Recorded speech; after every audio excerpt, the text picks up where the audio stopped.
listening to the Hometown Losers, the St. Louis Sports Podcast, with Josh, Adam, and OJ.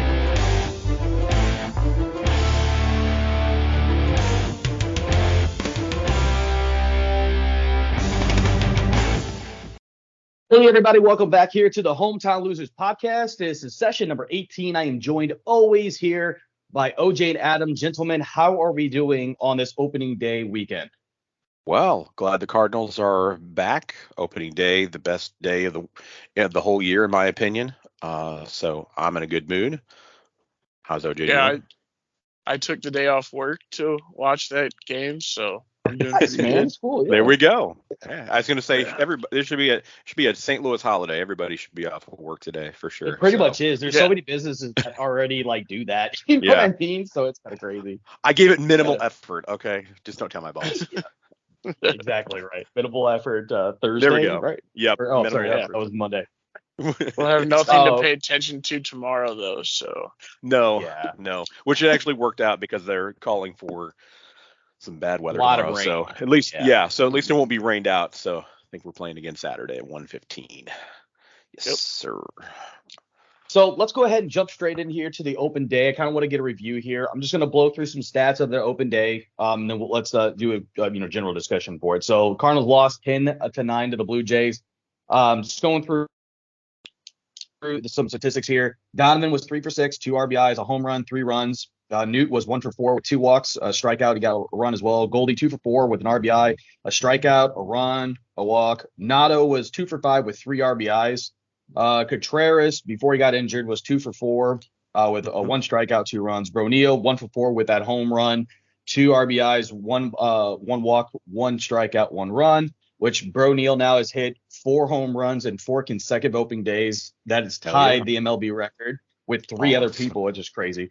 Nolan Gorman 1 for 3, 2 walks, 2 strikeouts. Walker 1 for 5 with an RBI and a strikeout. Edmund 2 for 5 with 1 run and a strikeout. Now to the pitching, Michaelis went 3.1 innings, gave up 10 hits, 5 runs, 6 strikeouts. Zach Thompson was phenomenal. 1.2 innings pitched, 1 hit, 3 Ks. Verhagen 0.2 innings pitched, 1 hit, 1 K. Palante 1.1 innings pitched, 2 hits, 1 run, 1 walk. Jordan Hicks 1 inning, 3 hits, 2 runs, 1 walk, 1 strikeout. Helsley 1 inning pitched, 2 hits and 2 runs with 1 walk. Just some real quick hitters here for Toronto. They got 19 hits on us. Springer was 5 for 6. Batchett was 4 for 6, and Chapman was 3 for 5. Gentlemen, what was your guys' impressions of opening day? In general, Adam, let's start with you. What would you feel about the game? Yeah, I mean, overall the game, which, by the way, just a little interesting tidbit, which I thought ran a little long considering that the pitch clock actually got implemented this year. Total game time 3 hours 38 minutes, where the average last year was 3 hours 36 minutes. So just thought that was interesting tidbit that without the pitch clock we might have been going over 4 hours. So it was definitely a long game, but it was very exciting, going back and forth the whole time. We definitely addressed some of our better, some of the issues that we had last year with some better offense. We definitely fought back, especially being down by 3 after the first, because obviously Michael had a lot of, he had a lot of weak contacts, a lot of bloopers and stuff. But there were a few, there were big hits, but we fought back. Overall did a pretty good job as fighting back. Obviously Contreras, he exited the game early with the knee, injury, but it looks like, it's probably going to be something minor from what I can tell. I'm hoping. But overall, I think Jordan Walker, his debut, he played pretty well. He just needs to get used to the outfield a little bit more, just play the walls a little bit better. He's in a big spot, but I think he did pretty good.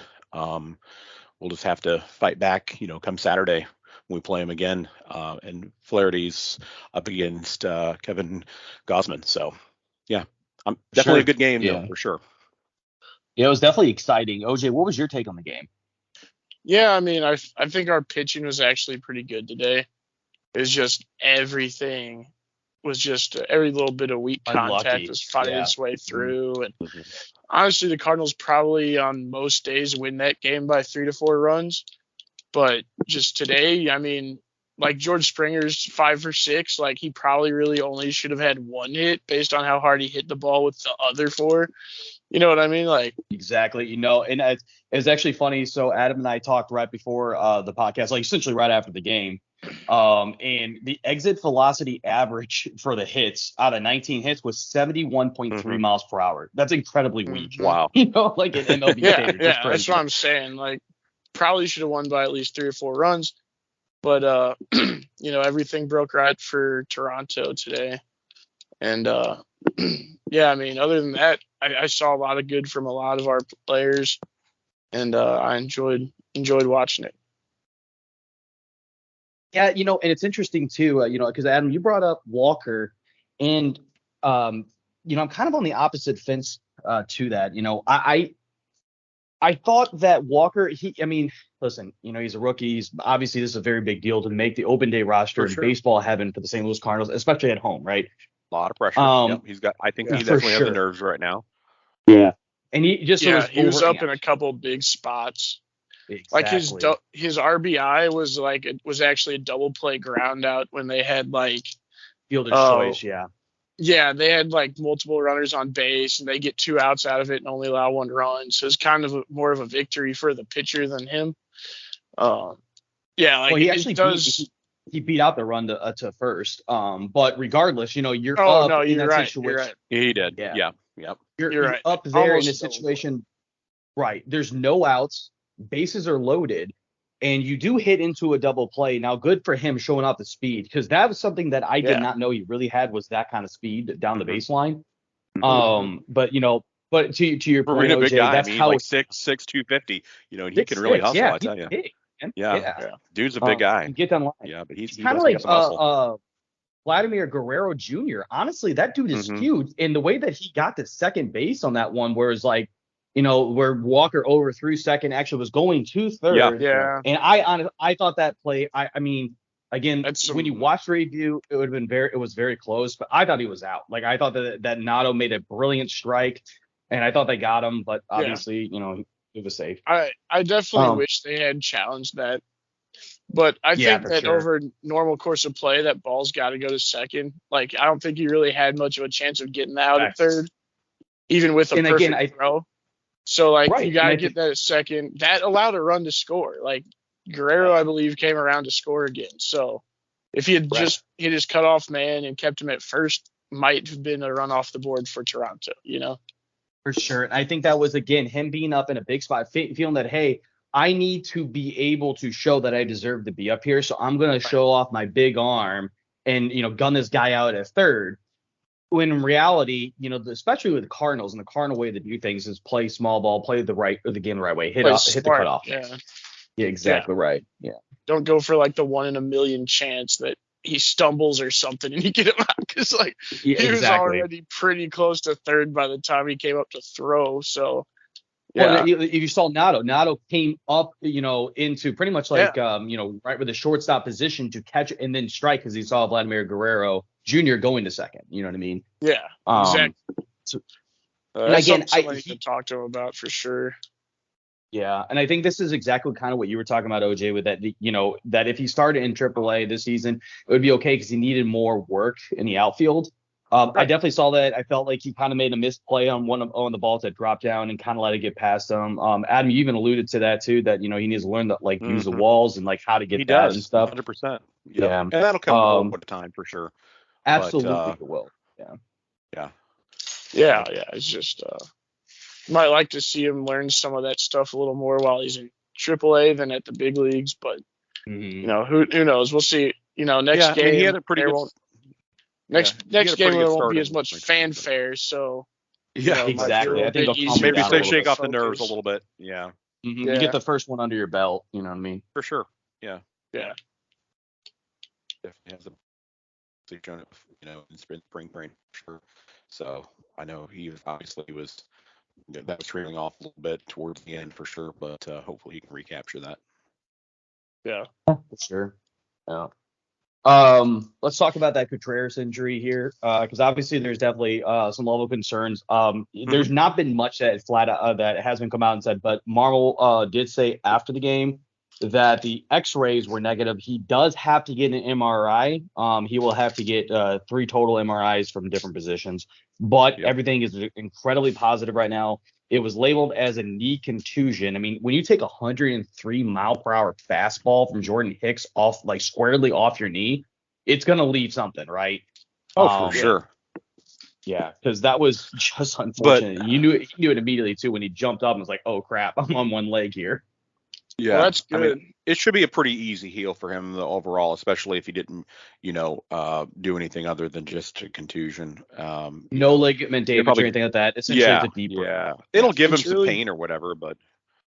Well, yeah, it's really kind of going to be like when the swelling and stuff goes down, because he's not going to be able to crouch very easily. Yeah, that's the only thing that sucks is obviously if it's going to happen, it has to happen to our catcher, and obviously that's a pretty common thing, more of a common injury for them. It sucks because it will impact him more than say others in that aspect for sure, because it will, especially when it swells. You can see that, but it's he's I expect to see his quick recovery, and he'll be back. Yeah, hopefully he only misses like a few games or something. I was worried that's kind of like just a couple of weeks, like a month. Yeah, yeah. No, I was going to say those kind of injuries are heal up completely like within a couple of weeks. I thought. Well, yeah, they're projecting at this point that he will miss probably the rest of this series, but he'll be in for the second series, is what they're projecting right now. If the MRIs come and show there's no damage, which they're not expecting at this point since the X-rays show no damage. The X-rays are good. MRIs are going to be coming back probably within the next couple hours is what I'm reading. So I think he'll be all right. Good. And then obviously the only other injury to report was Gallegos as well. He was dealing with some he was dealing with some lower back issues when he's day-to-day right now as well. I mean, technically DeYoung too, but who cares about DeYoung, right? Well, yeah. His mother. Well, yes, I suppose.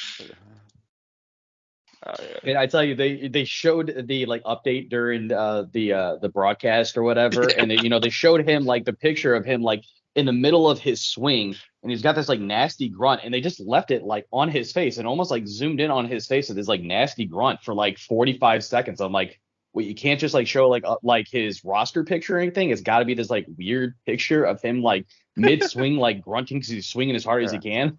What are you doing? Shows working hard. But by the way. By the way, totally unrelated here, but is Cardinals related. Just wanted to shout out to Waino and the nice surprise there, where he sang the national anthem, and that was a really cool opening day surprise for everybody, the fans, including our his fellow teammates, and they were the look on some of their faces whenever they Montgomery was hilarious. Montgomery, he's just dying. He's like, what? It was so cool. Cool. Anyway, so after he retires, maybe he could become the Charles Glenn for the Cardinals and sing the national anthem on occasion. He might need a couple more lessons first, I've got to say. He's a singer, he's not too bad. His voice is okay. He did pretty good. Oh, he was pitchy, dude. He was all over the place. I mean, he was a little pitchy. It's refinement. It's refinement. Yeah, exactly. That's what I'm saying. He needs to learn more. Not that he doesn't have a fine voice. He could just stand to put a little more work into it before he becomes a professional.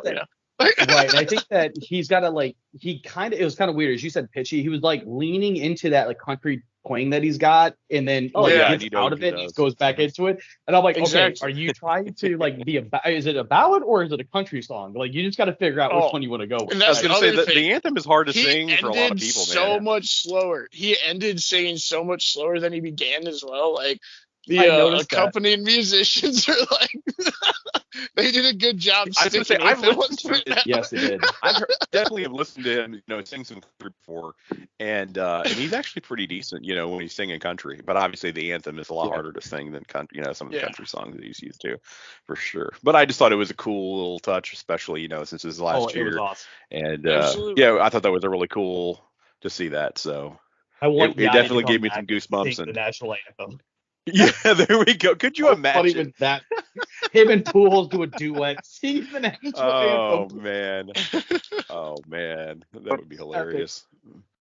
But yeah, it definitely had all the the pregame ceremonies and everything. I was kind of surprised I didn't see Tony, but Tony the Russa. But I guess I hope he's okay. But everybody else showed up, and you probably either get him or Scott rolling. Like, I don't think they both would show up at the same time. So, well, I think he had don't some know health issues, is what that was hearing as well. definitely So had, anyway, the health issues. Yeah. And some of that, it's just, age and stress. I think he'll be okay, but he's not terribly too far removed from, being a manager again for the White Sox, So like, I think some of that is, he's still kind of recovering from that and dealing with all that stress and stuff. For sure. But I'm glad to see everybody else show up, and obviously it was a good opening day, and it's always always exciting for the St. Louis fans, for the Cardinals. So it was good to see. I don't know if you guys did see it, but they allowed or Scott Rowland came, they were all coming out or whatever. And they had Scott Rowland go out by himself a little bit to get the recognition for the Hall of Famer. I'm like, that's really cool. It's just a cute moment. They brought him in, instead of they get at the very end there, came out of the dugout, because that was pretty cool, and got the big round of applause for there. So, which I thought was awesome. Did you guys see who's on the ballot? Go ahead, Adam. Oh no, go ahead. Yeah, did you see who's on the ballot for the next induction for the Hall of Fame for the Redbirds? No. No. I haven't seen it. Edgar Renteria's one of them. David Freese is one of them, and then I can't remember who the other ones were. I can look that up, but I thought that was kind of cool, like the fact that they're already thinking about that. I don't listen, David Freese he's going to be a living legend, obviously, in St. Louis. I don't know if he deserves to be a Hall of Famer for the Cardinals, you know what I mean? But to each their own. Well, I think he did play the best game in Cardinal history, so Yeah, that is true. I think Edgar Renteria definitely deserves it. I mean, like, he played with us for such a long time and was a really good shortstop. You know what I mean? Wait, isn't other names? Steve Carlton is another one. Matt Morris. There's a few others. Yeah, isn't there like Joaquin Andujar also maybe? Oh yeah, yep, Joaquin. That's what I said. Those were the two names that popped out to me, and I did catch it at the very end of it. You know what I mean? Yeah, exactly. I'm like, oh well, he probably should be in too. Yeah, Steve Carlton's been out here on the ballot for like 5 years. Matt Morris has been out here for 8 years, so he's getting ready to fall off here pretty soon. Same with Edgar. Addie Mo. He's been on. Yeah, Edgar Renteria has been on the ballot for 8 years as well. So, yeah, those guys probably aren't going to make it. But maybe we need to put Matt Morris in, huh? Vote for him this year. I'm going to say it's going to have to happen quick, because he's already on the ballot 8 times. So, he's been on the ballot long as same amount of time that he was with the Cardinals, each season. So. Yeah, for sure. Well, getting back to the game, guys, and out of this, we've already talked a little bit about, Contreras' injuries and Walker. Do you guys have any other concerns that kind of popped out to you about this game or going forward into the future? OJ, we'll start with you on this one. I mean, do you have any other concerns or anything that pops out to you that we really need to work on? Yeah, not with the team overall necessarily, but, some of the individual performances are a bit concerning. Like, Jordan Hicks had a little bit of a tough time. I think Andre Palante maybe had a little bit of a rough rating than we would like to see, but he's all against a really, high octane offense as well. So our pitchers aren't going to look as good as they would against average teams. So, and then, even the fact that, again, like they were barely getting hits, you know what I mean? Like, they were actually not at them. Yeah, because like Jordan Hicks did get victimized. Now that I think about it, he had a lot of weak contact hits against him too. It's like, we made some mistakes. Don't get me wrong, and that we could have won this game if not for some of these mistakes we made. But there's a lot of luck was in the Blue Jays side today also. I definitely agree. Yeah, agreed. They were getting some calls there that were questionable. Yeah, in the last inning, that one strike call on Brendan. There were some terrible, so absolutely garbage. Yeah. I don't remember seeing any like way outside ones for the Blue Jays, but I saw a couple for us where it was like a foot, 2 feet off the plate in the ump call strike. Yep, like, and they were calling out this, but yet for us, we're painting the inside corner, and we're not getting anything. Like that nothing. dude, really used Michaelis early in the game, and then he expanded his zone as the game went on too. Yeah, like, not consistent. How about say so yeah. It's opening day for him too. Like again, it was a lot of. Sure. But if I get to bitch, I get to bitch. So. Oh, absolutely. It was just inconsistent. But to OJ, to your point, I think that really hurt Michaelis' game because Michaelis is all about that control into the corners and stuff. And when he was not getting the calls, he's like, oh, great. So now I got to put in the hard the plate. Okay, great. Yeah, like the first. It looked like the first pitch. Yeah, the first pitch he threw was like right just above the knees, like perfect strike. And it's a ball. Like, I got to go higher than that. Like, you just want me to put it right in their wheelhouse. Or it's not a strike. Yeah, exactly. Like, come on, dude. That's a little ridiculous. Yeah. I definitely think our pitching definitely got beat up for that, for sure. Yeah. And then you have to have like a 30-pitch first inning, All 5, yeah. Yeah. When you reasonably probably should have been out of it a little earlier, but whatever. Yeah, I agree. Yeah. Like I said, I know this kind of thing happened early in the year, like a year or two ago with Wainwright on the mound against the Reds. I remember that really well, where they just had like the most ridiculous batted ball luck I've ever seen, and they completely got a win out of it. It's frustrating, man. But what are you gonna do? It is, and exactly, and hopefully it just gets better, as the season progresses, right? Yeah. So and hopefully we can have our games like that too. Yeah, for sure. Everyone's and hitting so well. Speaking of. Kind of like pitching and like concerns around that. Because you already talked about Palante. Hicks I kind of give the pass for because again, as you said, OJ, he kind of got victimized by like these weak ass hits. But Helsley, when you're a closer and it's a 1-run game and you start the inning with a walk, and if I remember correctly, it was a 4-pitch walk. Like you cannot have that. You know what I mean? Especially from an all-star closer. I get it. He did not finish the season, very well because of like injuries, but he was lights out for such a long time. So like you just, and I get it's the first game, but like you just cannot have that the rest of the season. Walk will kill you. That walk gave up the game-winning run. I mean, honestly, they score 1 run. That's the thing. You got to stop that before it gets away from you. Yep. Exactly. You go to the bottom of the ninth to haunt you every time. So yeah, that's like what I was thinking about too, with the some concerning performances, but it's also the first game and opening day is different. There's a lot of distractions for everybody involved. Yes. So you have to think, and the players feel a lot more pressure to be successful on opening day. So of course, especially in front of the home crowd, and in St. Louis, we'll see after Saturday, and how they're playing if they're still doing the same, it's like, okay, do we have a real problem or not? But obviously we'll see. I mean, they did obviously it doesn't really matter. It doesn't, because it was spring training, but overall they performed, pretty well in spring training for sure. Finishing, I think, first in the Grapefruit League in general. So it obviously doesn't mean shit, but the point is that they did coming into opening day, they were a pretty good team. So all things considered. Yeah.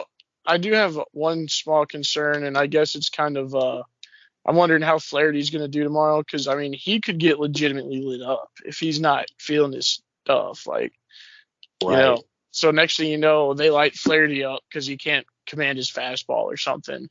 And now you're down 0-2 to start the season, and it's like, this sucks. Like, yeah.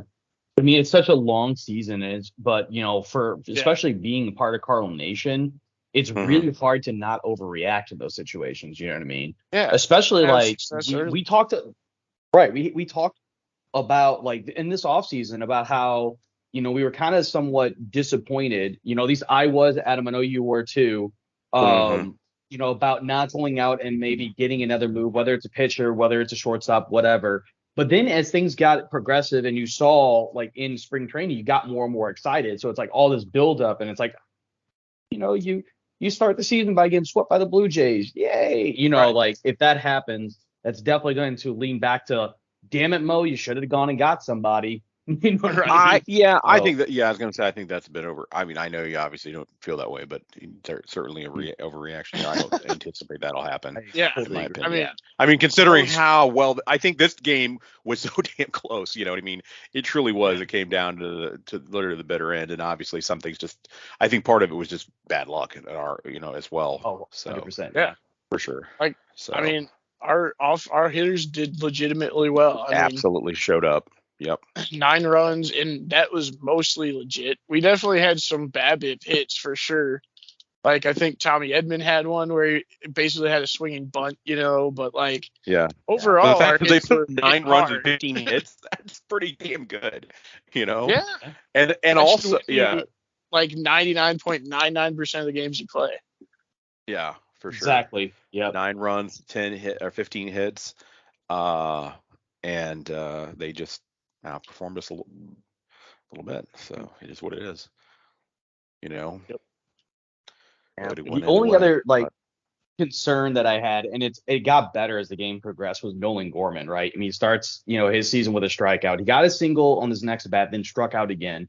And I'm sitting there going, here we go. He either, he swings and misses, or like he's, obviously he's going to get hit. But like, but then he drew 2 walks after that. And I'm like, okay, maybe starting to like get a little bit better at that. But I'm like, at the DH position, like I get it. Gorman's got a lot of pop, but we talked about this last season, was his swing and miss. Like he just swings at so much trash and misses it, So hopefully that can get better, where you can draw more walks and be more productive for the team and be able to pass the baton off. You know what I mean? For sure. Yeah, I mean, he's always going to have some swing and miss more than other guys, but that's because he also has a lot of power. So he's definitely swinging for power most of the time up there. I mean, obviously he had a fine day today. I mean, if they're not going to throw the ball to you in the zone, then take your base, right? That's a really important mindset to have. That's part of the reason they scored so many runs. Yeah, and I think that somebody talked to him in the dugout and just like, you need to just, be like, compact yourself. You need to slow down. You need to like make sure that you're drawing walks in these situations, right? There's no reason for anything to like, like for you to like continue to try. So we can't tie the game up with one swing of the bat most of the time. You can't, you know what I mean?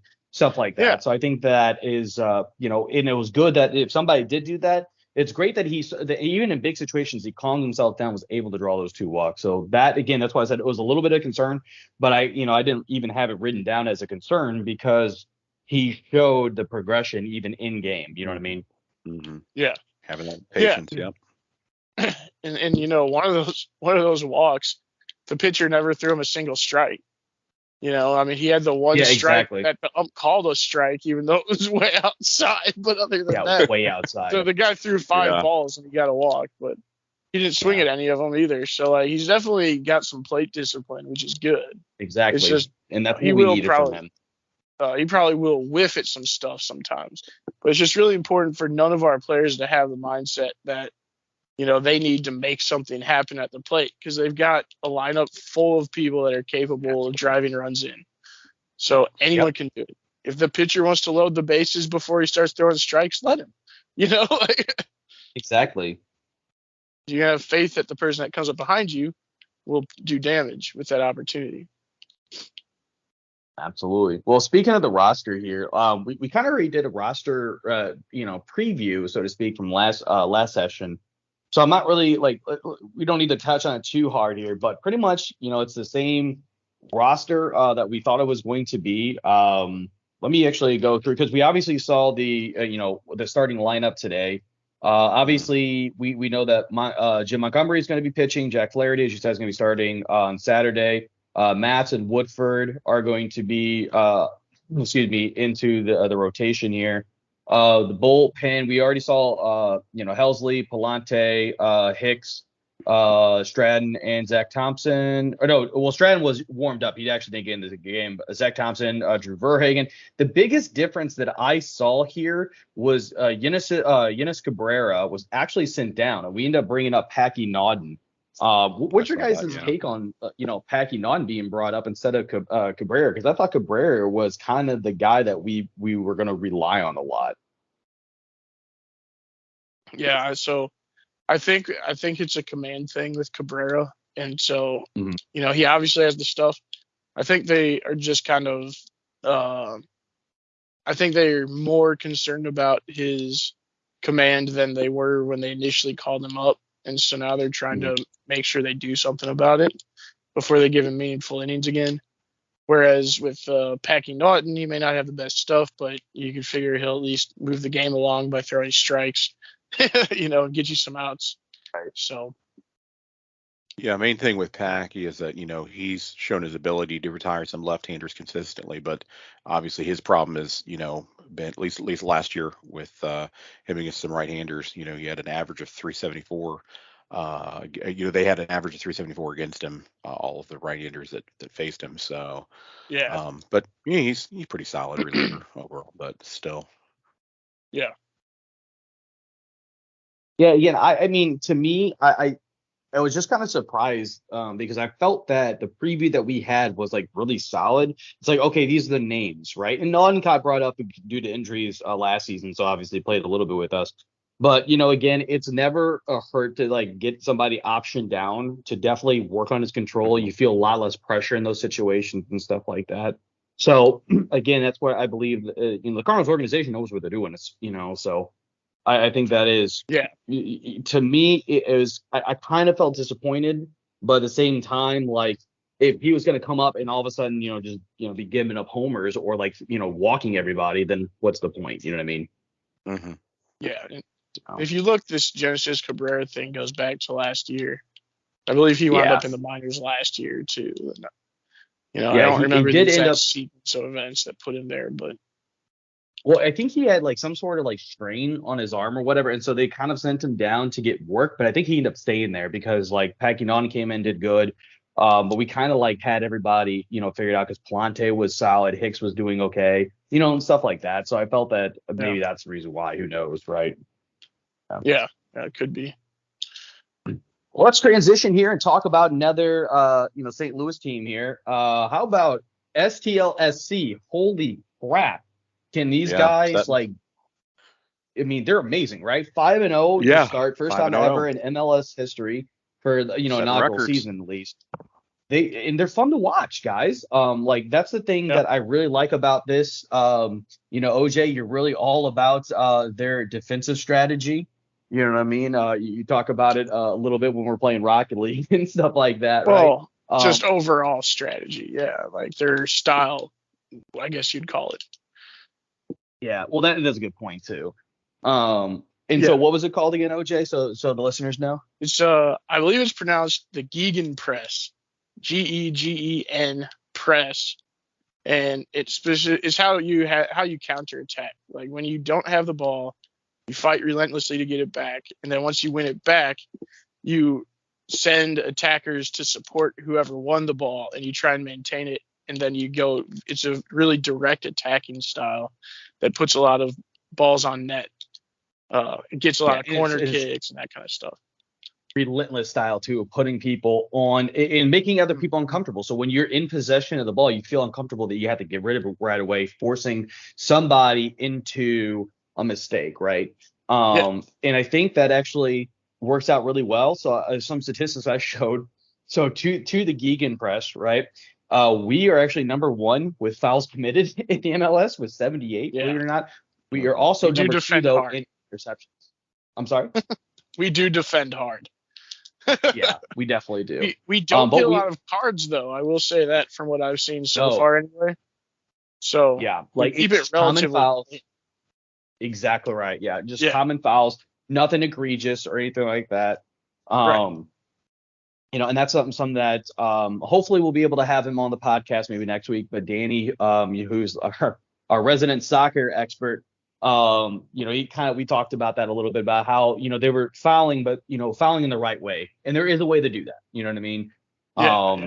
In our second game, we kind of had a few yellows. We got a little bit more uncharacteristic or a little bit more sloppy. But again, we've kind of shaping that up a little bit too. You know what I mean? Yeah. Here's some other statistics I want to, point out real quick. So Klaus, second in the MLS with in goals with 5. Lowen's is tied for first with his in assists with 4. STLSC is number 1 in goals with 15. We're number 1 in goals inside the 18 box with 12. We're tied for second in goals outside that 18 with 3. Obviously, we're number 1 in points with 15 because we've gotten all 3 points out of all the 5 games so far. We're number 1 in goal differential with 11. It's pretty crazy, what we've been able to do in the inaugural season. We just look very good, and it's entertaining. You know what I mean? It's an entertaining brand of soccer too, and I think I'm very excited for what this club can continue on. Go on, Adam. Yeah, I just was going to say for what, we were expecting, with low expectations coming into this, and the fact that they've just completely blown us out of the water with this, it's just been great for the city, great for the team, and it's definitely developing a huge fan following, on top of what they already had. There was a lot of, soccer fans and whatnot that were, very excited that, they're coming to town, but now they're drawing in, some casual fans per se, and they're really getting a huge fan base because of this ride that they're on. So I hope they can keep it going. I know that there's some doubters out there saying, hey, we've had a fairly easy schedule, etc. We'll just wait until we face, LAFC, etc. Atlanta. But honestly, looking even Atlanta, how they've been performing, hasn't been outstanding this year either. So it's like, we'll see, Yeah. Atlanta, I think they have a lot of talent. But OJ, go ahead. Oh yeah, I was gonna say. I mean, some of this whole idea of a weak schedule is a little bit of circular logic, because you have they're like, oh, Austin FC is good because they made the Western Conference Final last year, yada yada yada. We beat them, now it's all of a sudden, oh, they're not so good. What I mean? Yeah, when you're I know. like Trust me, 20 to 25%. I know that that's how they're. Well, I'm saying we're like 20 to 25% of some of our opponents' schedules. So the ones we spank, we make now they look really bad. So. But that's what the naysayers, have to say, of course. Yeah.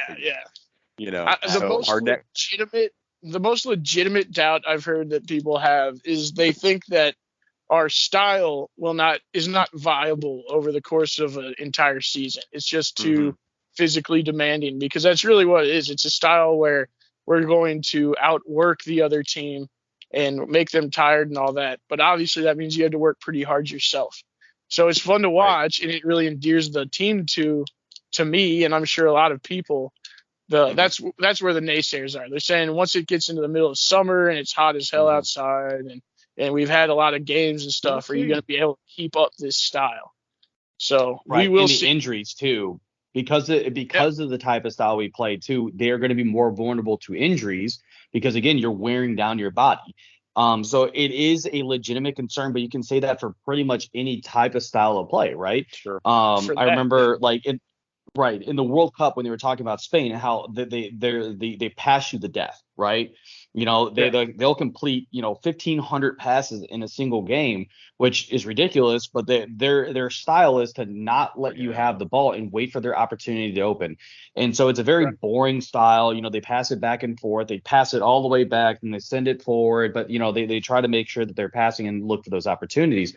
However, the biggest risk to that though is if you're not consistently attacking or you're not putting that much pressure, if you go down 1 goal, you might not get it back. And that's kind of what happened to Spain in the World Cup, right? So, I mean, obviously, every single strategy is going to have a yin or yang, right? Of this is good, but, it's a trade-off. It's a rock, paper, scissors game, so to speak. But, I mean, we'll see if they can continue to do it, as you said, OJ, and, are they going to get run down? One interesting thing is that it's not like they've never done this before. I mean, they played this way with City S2 last year. And since we didn't have an actual team, a good core of our team that we're fielding for City SC this year played on City 2 last year, and they played this exact style, and they smoked that league. So there's some evidence to say that we can do it. But absolutely. Yeah, again, I think the biggest to me, this is going to be one of the biggest tests, right? I'm a believer of them now. When we were 3-0, I was like, that's great, but I still have my reservations because there are a lot of really good teams, right? Specifically like LAFC, they're not having the greatest season so far, but they have so much freaking talent on that roster, right? But the next 3 games, you have Minnesota on Saturday and 4-1. I expect us to be able to win that game, especially the way we played. The biggest test, though, is the week after at Seattle. The Seattle Sounders are a team that has won the MLS before a couple times. They're a very solid team, have a lot of veterans. And you're at Seattle. It's a rambunctious area. We see it from, like the Seahawks and stuff. I mean, they love their soccer up there, too. That's a true test for me. Say it again, OJ. I said you guys see it. Okay. Yeah. That's true. That's true. Sorry. Yeah. Go on. Sorry. But I was going to say, so after Minnesota, the next couple games are going to be obviously, they're going to be Cincinnati. Yeah, they're going to be testing for us for sure because obviously we're going to be at Seattle, and then after that, we're going to be hosting Cincinnati, which obviously they're second overall in the Eastern Conference. So, for the naysayers that say, they're playing pretty well. And so for the naysayers that say, hey, you had a quote unquote easy schedule. Well, here's our time to prove them wrong. Yeah. So there you go. Absolutely. I'd say Minnesota is an important game as well because they're pretty well regarded as well. They're playing pretty good. Yeah, they may not be quite that tier of right. Like they might not be in like the LAFC Seattle tier.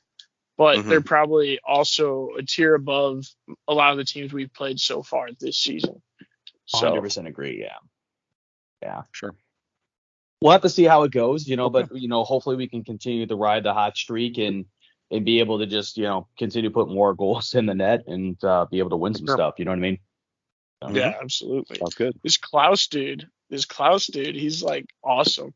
Did you see that quote that he had where he was like, he said something about, in Brazil, like we have a saying, like he's like either my mother cries or your mother cries, and I don't like. Yeah, that's right. Yeah, cry. I did read that. Yeah, I was like, oh my gosh, yeah. And it's just like I don't like to make my mother cry. Exactly. Yes, yeah, I did read that. He hates losing, dude. He's a winner. Yeah. Need a little more of that attitude on the Blues. Right. God, you're not definitely lying. Right. But yeah, it's just that competitiveness, that fire to, consistently win and want to and will it to win. You know what I mean? Yeah, I mean, I thought he was German too with the name of Klaus, right? But he's Brazilian. Well, yeah. It's like, that's crazy. But his first and last name are like Portuguese and his middle name is German, but he goes by Klaus. But those Germans that, post World War II, might have made a little bit of a move to South America, like those Germans. Yeah. Oh, so that's why he's so good at just attacking. Okay. Oh boy. Oh, I'm gonna get canceled here. Klaus is definitely not his real name or his birth name for sure. I mean, it's like Klaus. Well, it is. De Mello or whatever. It's not like just Klaus. It's not like that's just his last name. It's Klaus. Right. Yeah, no, that's like his middle name or something. Yeah, exactly. I'm not 100% certain how their culture does that. If they have like more than one first name. But he did play in Germany though, apparently. So for a while, back in 2017. Yeah, and I think that's where I got confused. Is I heard that he played in Germany and he got a German or a German name. Yeah, so apparently he's German through his father. Yeah. I got you. But he was born in Brazil. Yeah. Exactly. That's the middle name, hence the middle name, I guess. So he does have some German heritage to him, or German blood. Yep. Gotcha. All right, guys. Well, let's transition here to one of the tournaments that is finishing up here, March Madness, and we have some bracket challenge updates for the listeners here between OJ, Adam, and myself.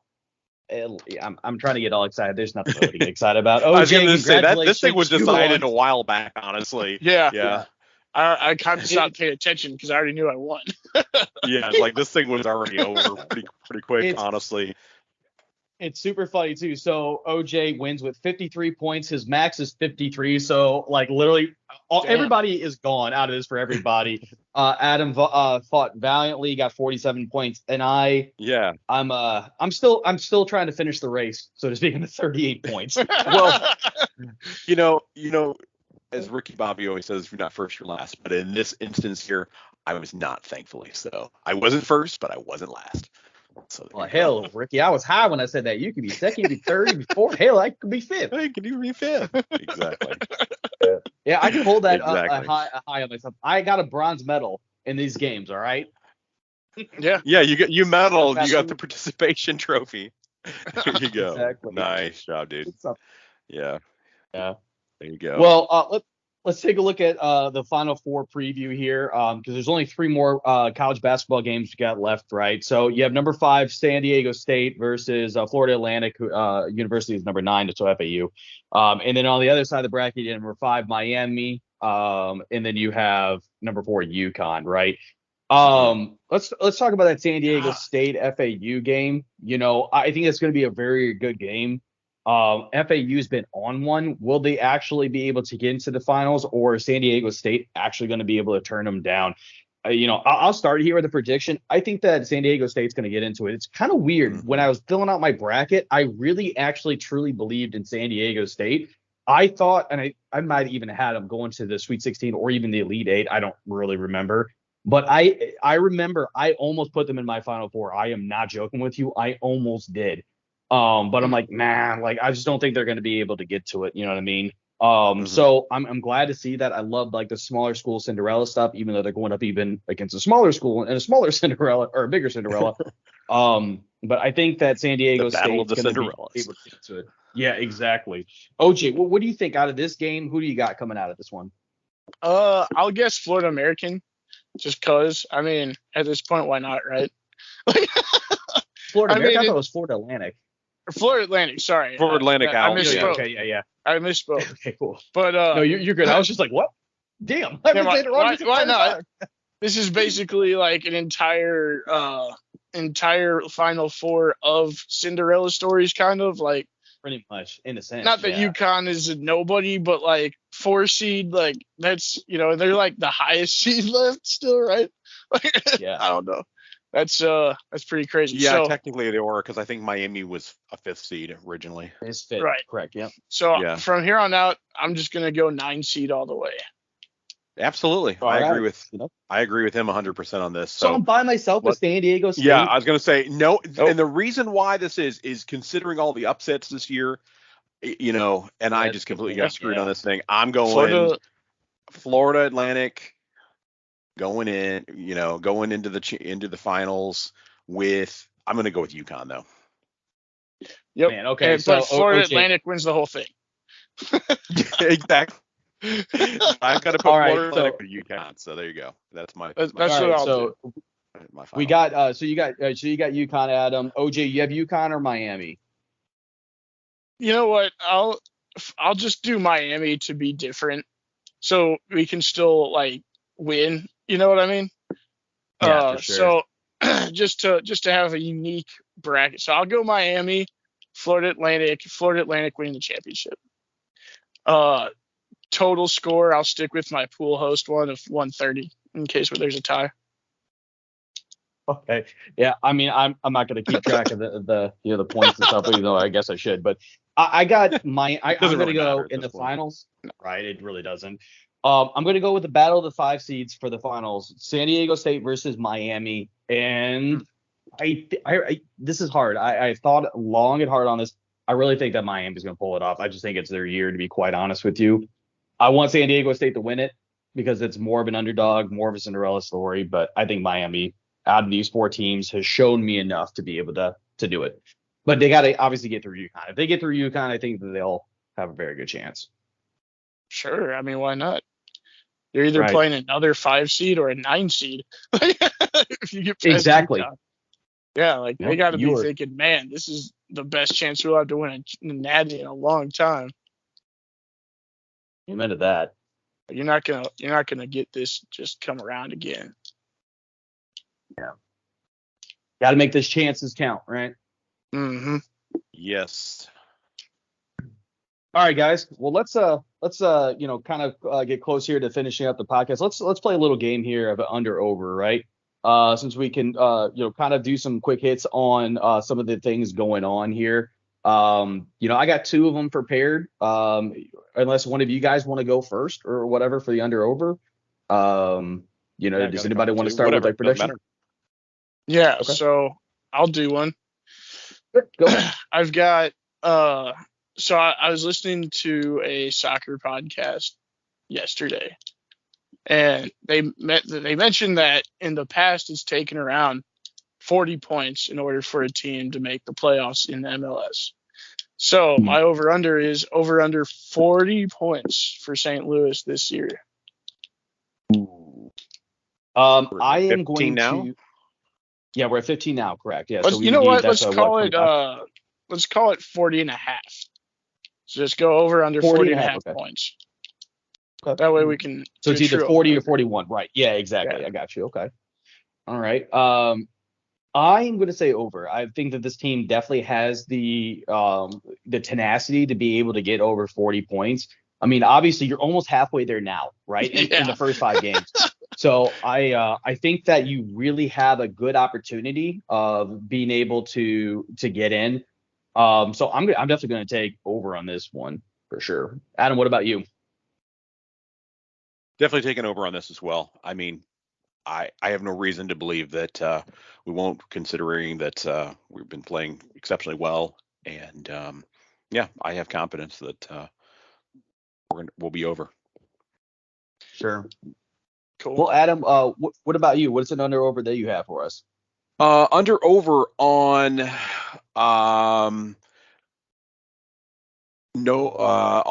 Arenado. How many home runs? I would say they're saying on average 25 and a half home runs for this season for Arenado.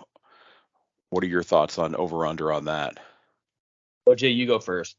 Yeah. Over under 25 and a half on here. 25 and a half. Yeah. Barring injury, I'm going to go over. Yeah. I think he's more of a 30 I agree. guy at this point. Yep. I think so. I'm going to go over as well. I think that he might not get to the 30 plateau, but I see 28, 29, somewhere around there. I think over 25 for sure. 25 and a half. So, yeah. For sure. I'll take over there. All right. I'm going to go back to soccer for mine here. So, STLSC gets 25 wins in a season. So, there's some context to this one, though. The record, it was set in 1998 by both DC United and LA Galaxy, who got 24 wins. There are 34 games in the season. Do STLSC get over 25 wins, under or over? We'll start with you, Adam. Can you repeat that question one more time? Sure. STLSC is under or over 25 wins. Got it. 34 win season. I would say out of a 34 game season. Yeah. Correct. Yeah. I would. So 25 out of 34. I'm losing only single digits. Yeah, I was going to say I'm going to go under because that's an average of like 735. Yeah. I'm going to go under. There's draws too. Right. So you don't even I'm going under. I'm going under. Yeah. So that's I mean, as awesome as that would be, but I'm taking the under. Yeah. I do think they'll lose some games at some point. They'll probably lose and draw more than 9 games. I don't think. Correct. Yeah. Unless they really can just keep this up. I don't know that they can. We'll see. Prove me wrong. I'm gonna take the over, guys. I think I'm just gonna do it. Nice. Okay. Good. I want to do it. It'll be historically good in their first season. Hey, if that happens, then we've got some certified geniuses running this shit. Yep. I mean, they found the one Miguel Perez guy in a freaking park somewhere, and now he's playing for the USMT under 19 team. Exactly. All right, OJ, you got one more for us in the under over? Let's see. So I'm trying to think. I kind of would rather do more of a prediction. Okay, next game, who do you got scoring a goal for City SC, if anybody? You got João Klaus, Leuven, or Giacchini. Just pick between those three. Obviously, Klaus, no doubt. Klaus. You're going to say the dude's already had 5, right? So yes. Leuven, I think he's got 4 assists. I think it's time for him to, start racking up a goals. I'm going to go even one above that. He's going to get 2 goals. You think Leuven's going to get 2? Yeah. That would be. I don't know. That would be a hell of a game. Wow. Maybe. Yeah, I have to give to Josh. He's not afraid to go out there on a limb. Hey, so. You might as well, right? So, right, yeah. In that spirit, I'm gonna say this Pedro guy. He's this. He hasn't played yet. He's been a sub, but they haven't played him yet. He's like the Bosnian guy that we got, and all the Bosnians in St. Louis are like really wanting to see him play, but he hasn't yet. So I'm gonna say he gets minutes this game and he scores a goal. I like it. Nice. A bench goal. Yeah, let's do it. Yeah. Yeah. All right, Adam, you got one more? Yeah, sure. I'll go with one more. Over or under for the Cardinals this season, averaging 85.5 wins. What are your thoughts? Over or under on that? Man. I'll go ahead and take this one here. I'm going to say over. Mm-hmm. I think that we have a high-powered offense, and the way that the game is getting away from the the defensive stuff, I think that our pitching can figure it out. We have a good enough defense for it. Over 85.5, I definitely think that, because if you break that down, that's 4 games above 500. Yeah, I'm definitely taking the over for sure. Definitely. This is the Pacoda projection, right? Which the Cardinals beat by 7 an average of 7 wins every year. Yeah, I think I'll take the over. Definitely take the over. The over as well. Yeah. All right, my last 85.5 is basically like a 93 win team for sure. Right. Yeah, pretty much. Yeah. Okay, so my last one here for you guys is a little different. But Dylan Carlson plays in 50 games or 50% of the season with the Cardinals. So he actually plays in the game, whether it's a pinch hit or he starts. He plays in 50% of the games this season, under or over. I'm going to say over. And the reason is I think they truly do intend to utilize all 4 of their outfielders. Platoon them. They've stated that they want to have a rotation, which really, if you think about it, there's plenty, since they can all play any outfield spot except for Jordan Walker. There's lots of opportunities to get people out there.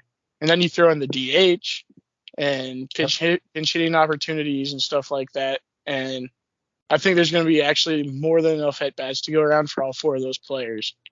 So they'll probably each get over, 450, somewhere around there, I guess, at-bats. Unless somebody gets hurt, then exactly, distribution will change, but exactly, that changes everything. So yeah, I'll say over. Okay, Adam, what about you? I'm definitely going over on this because, looking at the average, that's only a third of the season. Actually, that's less than a third of the season. That's 30%. So last year, he was averaging more than double that. I agree with OJ that we will definitely see him in definitely more than 50 starts. So. No, 50% of the game. So 81. Oh, 50%. Yeah. So 81 games out of the 162. Oh, sorry, I thought you said 50 games. My bad. No, 50%. Yeah, no, you're good. Yeah. Well, I'll still go with over. Yep. I get it. Yeah. Here's the thing. I'm actually going to take the under on this, and the reason why is I think that he's actually going to end up getting traded at some point. There's some rumors kind of going around now that we're going to look for a starting pitching for him. I don't know. I just got a weird feeling that Dylan Carlson ain't going to be a Cardinal for very much longer. So that's the reason why I even wrote it down. You know what I mean? But I'm going to go with under for it. Okay. Yeah. That's fair. That's fair. Yeah. You'd probably still get a pretty good pitcher for him, too. Yeah, exactly. Because he does have potential, and he just might need to get out of St. Louis where he's surrounded by all this other talent. You know what I mean? And not to be compared to Soto anymore too, because that is still what people and the fans look at him as. You know what I mean? Yeah. Could have had Juan Soto. Exactly, but you had to keep Dylan. San Diego, there you go. As if the deal was Dylan Carlson for Juan Soto straight up. Whatever. Right, exactly. People are so ridiculous. If he had to go somewhere other than, with us, at least he wound up in San Diego, and I'm happy with that at least. Yeah, I'm okay with that. Yeah. Beat up better LA. Than Dodgers. Yeah, I was gonna say better than Dodgers. So. Yeah. All right, guys. Yeah, so we'll see, how they play out with Dylan Carlson. But let's head here to a wrap up. Adam, what do you got for us on the socials here? Yeah, so we're going to be asking all of our listeners out there, since today is, of course, the Cardinals opening day. We want to know from our fans, what are your favorite opening day memories? I'd love for you to be able to share them with us in the comments. We'll be posting it out there on Facebook.com/The Hometown Losers. That's LOUSERS. And you can also hit us up on Twitter, Twitter.com/Hometown Losers, LOUSERS. So get out there, share it, let us know, your hometown, your memories of opening day. I was going to say, I have a lot of great memories from the old Bush. Used to go there all the time as a kid. And I think we all have those, those special memories of opening day. And so we'd like to hear yours as well. Very good question. Let's throw it over here to OJ here. So we're starting kind of like a new little segment here. OJ is going to give us his game of the week and kind of tell us why he believes that should be the game of the week. OJ, what's your game of the week? So my game of the week is going to be one of the leagues that has weekly matches, the St. Louis SC game against Minnesota United FC. As City looks to continue their undefeated start, we want to see if they can break that record. I think it's 7 wins to start the season, held by LAFC and Kansas City, or Sporting Kansas City. Sporting Kansas City, I know has 7. Yeah. At 7. So we win this game, and then we got Seattle. If we win those 2 games, then people will have to say that St. Louis is good. So let's go. Exactly. So that's my game of the week is the St. Louis is playing for some really important, interesting stuff, and it's just been really fun to watch. And it's going to be another home game. So let's all enjoy that. Tune in this weekend. For sure. All right. Well, appreciate it, OJ. Yeah, I'm very looking much forward to it. But again, guys, I always look forward to this podcast as well. I appreciate everybody here. Appreciate the listeners. And we will catch you here next week on the Hometown Losers podcast.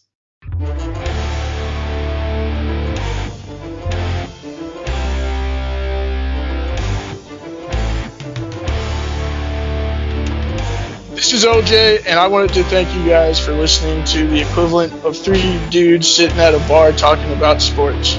We'll catch you next week on the Hometown Losers.